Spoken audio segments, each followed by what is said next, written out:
Select a reconstruction. Okay. Player engaging.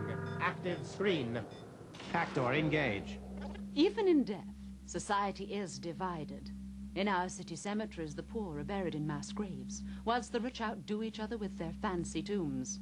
Come the last judgment, no doubt the first-class corpses will be first into heaven. The poorer workers live in small houses in narrow streets, all joined and jammed together to save space for the landlords. They shop at the smallest shops. They drink in public houses. They frequent pawn shops. They get their music in hideous singing rooms. They sit in the gallery at the theatre.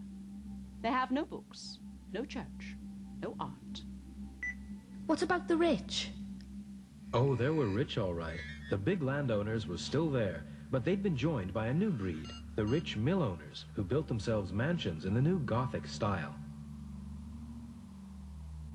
They drink in the grand hotels, occupy the boxes at the theatre, and the front seats at the best concerts. They have cushioned seats nearest the pulpit in church, have bookcases, wine cellars, private carriages. They often started out poor, but they'd risked their money on the new machines, employed hundreds of workers in their factories. Those that succeeded made a fortune and demanded a say in the running of the country.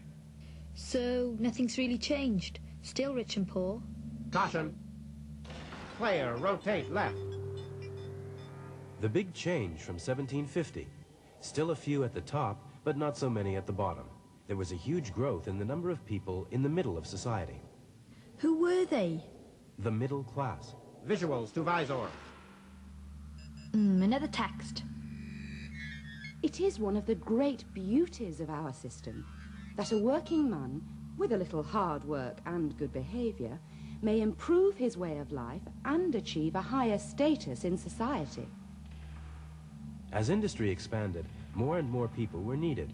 Clerks and office workers to keep the paperwork under control, under-managers to keep business going, shopkeepers, station masters, salespeople, many of them becoming better off as a result. All right, give me a middle-class house. They live in pleasant streets, but with few trees. Drink their beer in the smaller hotels. Buy a newspaper or two. Have a few cheap pictures on their walls. The inevitable oil portrait of the head of the family and his wife. And in all of these, and 100 other little ways, the new middle classes made their position clear. Below the rich landowners and industrialists, but above those who earned their daily bread through manual labor. So, what changed? Why? When? All systems disengaging.